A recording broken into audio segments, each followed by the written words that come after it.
السلام علیکم نحمدہ ونصلی علی حبیبہ الکریم اما بعد اعوذ باللہ من الشیطان الرجیم بسم اللہ الرحمن الرحیم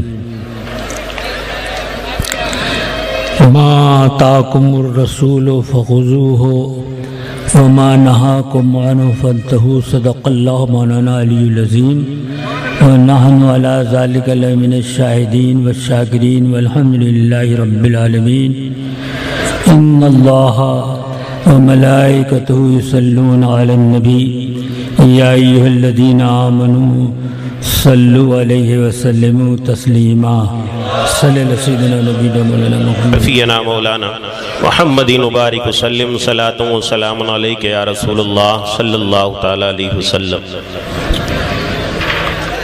10 منٹ کی تقریر کو 2 گھنٹے بھی بنایا جا سکتا ہے، بے شک، اور جو 2 گھنٹے میں بیان کرے وہ 10 منٹ میں بھی ہو سکتا ہے۔ یہ سمجھ کی بات ہے۔ میں عمر کے آخری دور سے گزر رہا ہوں، آپ کے سامنے میری حالت ہے، تو جو باتیں کہوں اس کو غور کر لیجئے، سمجھ لیجئے، اور ان باتوں کو طول دینے کی طاقت اس وقت نہیں کہ چیخوں چلاؤں جناب تو 2 منٹ کی بات میں 2 گھنٹے میں کروں۔ آپ سنیے، سمجھ لیجئے اور درود شریف پڑھ لیجئے۔ صلی اللہ علیہ وسلم صلاۃ و سلام علیک یا رسول اللہ صلی اللہ تعالی علیہ وسلم۔ بندے عشق شدی ترک نسب کن جامی، سبحان اللہ۔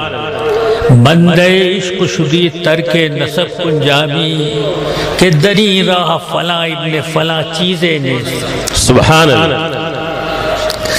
عشق ہی ایک ایسی چیز ہے کہ جس میں حسب دیکھا جاتا ہے نہ نسب دیکھا جاتا ہے، بے شک، اور عشق ہی وہ چیز ہے، فخر ہے، غرور ہے، تکبر ہے، یہ انسانی خصلتوں کی بیماریاں ہیں۔ کسی نے کہا ہے تو خوب کہا ہے، زندہ باد ہے عشق کچھ سودائے ماں، اے طبیب جملہ علت ہائے ماں، اے تو افلاطون جالینوس ماں، اے دوائے نخوت و ناموس ماں۔ سبحان اللہ، سبحان اللہ۔ تکبر عزازیل را خار کرد، بس زندان لعنت گرفتار کرد۔ یہ سب چیزیں چھوڑ دو، محبت کا پٹا گلے میں ڈالو۔ بے شک، سبحان اللہ۔ اور عشق اور محبت ایسی ہے کہ اس کے پہلے قدم میں بدنامی ہے، دوسرے قدم میں بدنامی ہے، پھر تیسرے قدم میں ندامت ہے، پھر آپ کو پتہ چلے گا آپ کہاں گئے تھے، کہاں گئے تھے، کیا دیکھا، کیا سنا۔ فرماتے ہیں کہ عشق کی بندگی کو اختیار کر لو اور حسب و نسب کو چھوڑ دو، اس لیے کہ اس راستے کے اندر حسب و نسب کوئی چیز نہیں ہے، کہاں ہو، کون ہو، کس کے لڑکے ہو، کتنے پڑھے ہو، کتنے جاہل ہو، یہ سب کچھ نہیں۔ اور کیسے پکڑا جاتا ہے بندے عشق، کیسے ہوتا ہے؟ عشق کے نعرے لگانے والے آپ کو بہت ملیں گے، مگر اس نعروں کے اندر حقیقت جو ہے بہت کم ملے گی۔ مثنوی شریف ہے مولانا روم رحمۃ اللہ علیہ کی، اس میں واقعہ لکھا ہوا ہے کہ لیلا سے پوچھا، تو کہتی ہے میرا ایک ہی عاشق ہے، سبحان اللہ، دروازے پر مجمع لگا ہوا ہے، کہ یہ سمجھنا چاہتے ہو کہ ایک عاشق ہے اور یہ اتنے کیسے مجمع میں لگے ہوئے ہیں؟ تو سنو، یہ تشت لے جاؤ اور یہ چھری لے جاؤ، اور جو میرا عاشق ہو اس سے کہو کہ اپنے جسم کی ایک بوٹی کاٹ کے اس میں تشت میں رکھ دے اور لے آؤ میرے پاس۔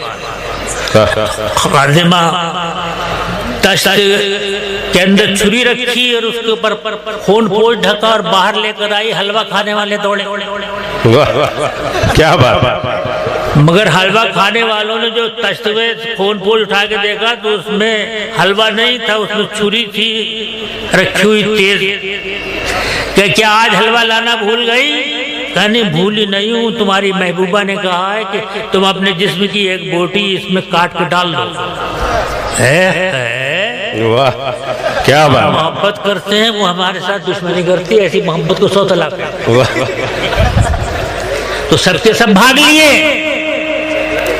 کون رہ گیا ہے؟ جو اصلی تھا بیچارہ رہ گیا، اس کے پاس لے گئے، بھائی میمونہ تمہارے یہ مانگا ہے، بوٹی مانگی، تو تم نے پوچھا نہیں جس میں کہ کون سے حصے کی بوٹی مانگی ہے، ایران کی ہے، پنڈلی کی ہے، کس حصے کی ہے؟ واہ نہیں یہ کیا بات ہے، کرنا، جاؤ پوچھ کے آؤ، پوچھ آؤ اگر آپ اجازت دیں کرنا۔ مجھے اپنے محبوب کے حکم کی تعمیل میں اتنی تاخیر بھی برداشت نہیں ہے۔ واہ کیا بات تم ہے، جاؤ اور پوچھ کر آؤ، لاؤ میں اپنے جسم کے ہر حصے کی بوٹی کاٹ کاٹ کر رکھ دیتا ہوں۔ تو اصلی اور نقلی کا پتہ چل گیا نہیں پتہ چل گیا؟ اصلی کسے کہتے ہیں، نقلی کسے کہتے ہیں؟ بے شک ہمارے پیلی بھیت شریف میں ایک بزرگ تھے، ان کو خاموشہ کہتے تھے۔ انہوں نے اپنی زندگی میں ایک ہی مرید بنایا تھا، پھر ان کو بہار کی طرف بھیج دیا، پٹنے کی طرف، تو اس سے ہزاروں مرید بنا لیے۔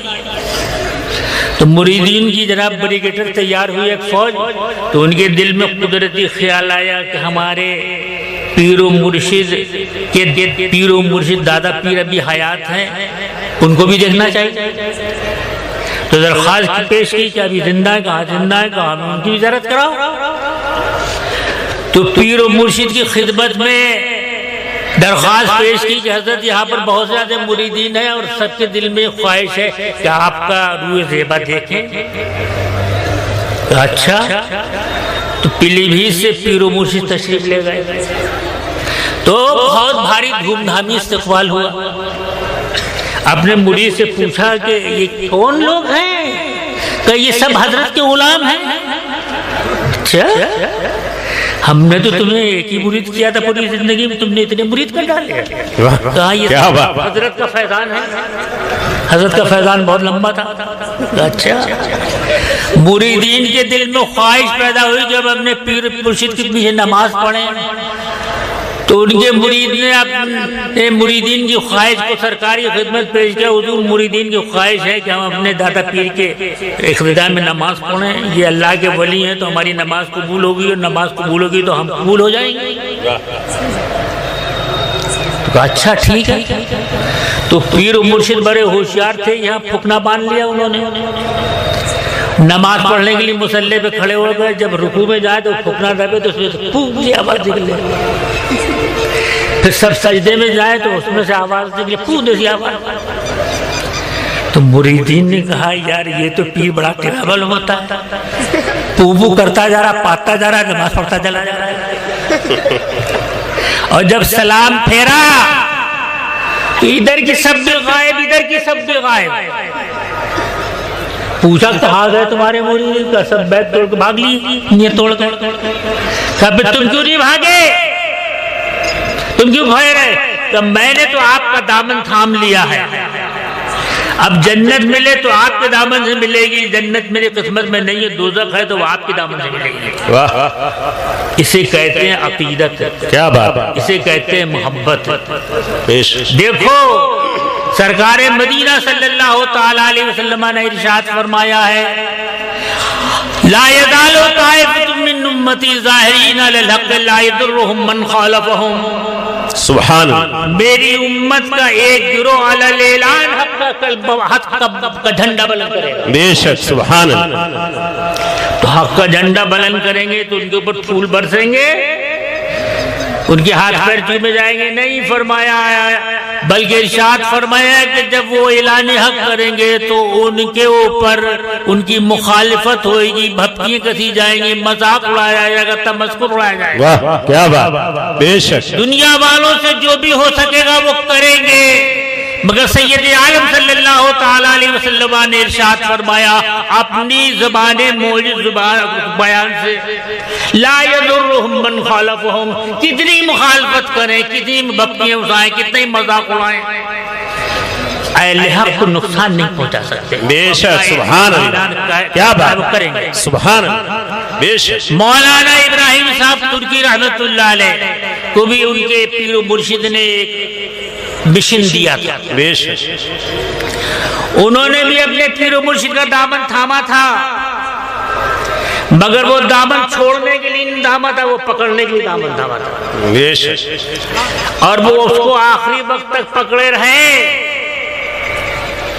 اور ان کے دامن کو جو لوگ پکڑے رہے وہ سب جنت میں گئے۔ سبحان اللہ، جو جنت میں نہیں گئے وہ جنت میں جائیں گے۔ سبحان اللہ، نعرہ تکبیر، نعرہ رسالت اور سے ترکیہ، سبحان اللہ سبحان اللہ۔ حضور اکرم سید عالم صلی اللہ تعالیٰ علیہ وسلم کے خدمت میں حضرت سیدنا ابو ہریرہ تشریف فرما تھے، ایک بھیگا ہوا کپڑا اٹھایا تو اس میں سے یکے بعد دیگر ایک قطرہ، دو قطرہ، تین قطرہ ٹپکنا شروع ہو گئے، اور ارشاد فرمایا حضور نے قرب قیامت میں میری امت پر ایسے فتنے آئیں گے، ایک فتنہ آئے گا، دوسرا پھر ختم نہیں ہوگا کہ پھر دوسرا آئے گا، دوسرا ختم نہیں ہوگا کہ تیسرا آئے گا۔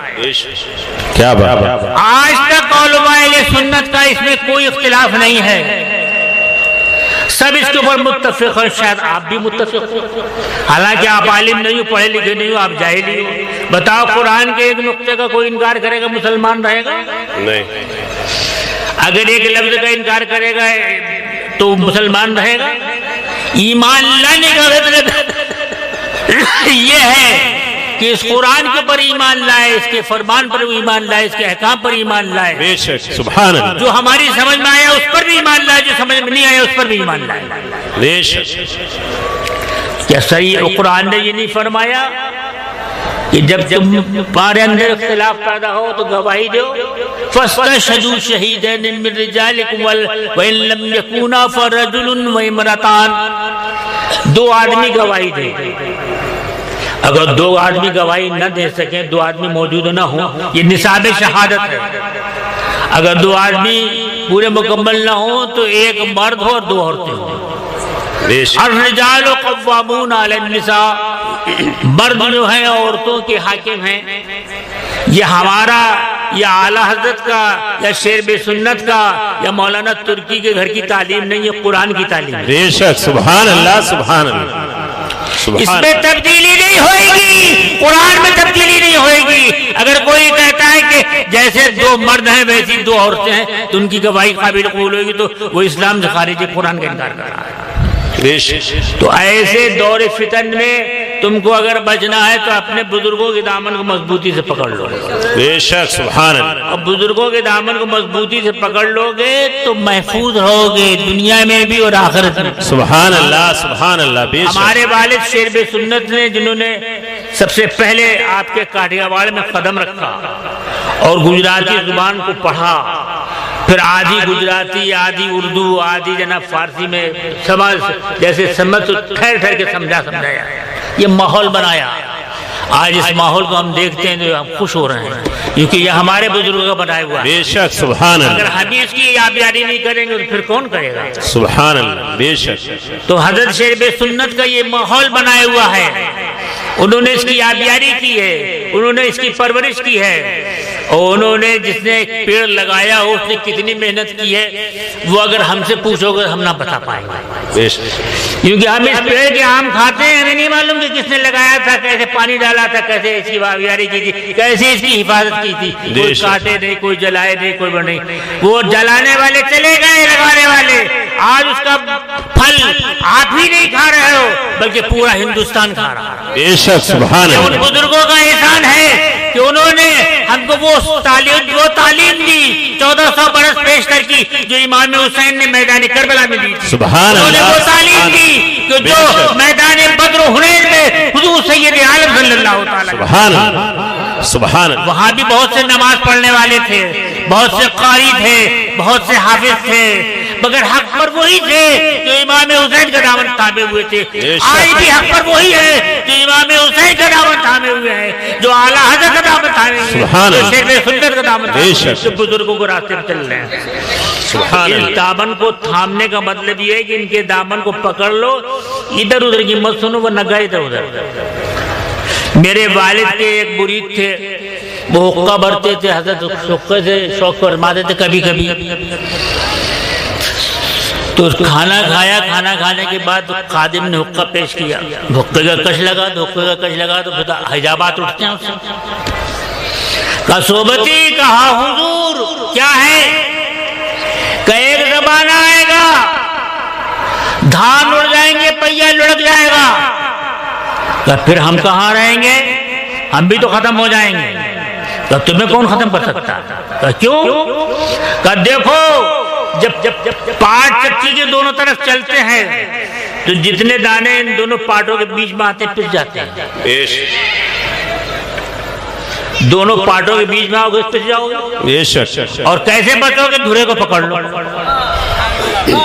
دھرے کو پکڑ لو چکی کے دونوں پاس چلتے رہیں گے آٹا پستا رہے گا مگر دھرے کو پکڑ لو گے تو دھرا تمہیں بچا لے گا سبحان اللہ یہ ہندی چندی ہے اور حضور اکرم صلی اللہ تعالی علیہ وسلم کا فرمان گرامی ہے اطلب الحوائج الی ذوی الرحماء من امتی تعیشوا اکنافہم دیکھو میری امت کے رحم دل لوگوں سے اپنی حاجتیں مانگو ان کا دامن تھامو ان سے مرادیں مانگو اور ان سے مرادیں مانگو سے کیا ہوگا سبحان اللہ ملے گی تم دنیا میں بھی عیش آرام سے رہو گے سبحان اللہ دنیا میں بھی پریشان نہیں رہو گے آؤ اللہ تعالیٰ نے ان کو ہر پریشانی کا حل بنا دے کر بھیجا ہے ان کے پاس آؤ تو تمہاری پریشانی حل کر دیں گے بے شک سبحان اللہ آصف کٹ جائے گا بلائیں کٹ جائیں گی پریشانیاں کٹ جائیں گی تم سیدھے چلے جاؤ گے تو بزرگوں کا دام تھام لو پیارے نبی کا نام لے ارے پیارے رسول کو پکار دامن مصطفیٰ میں آپ پائے رسول سبحان اللہ سبحان اللہ سبحان اللہ سبحان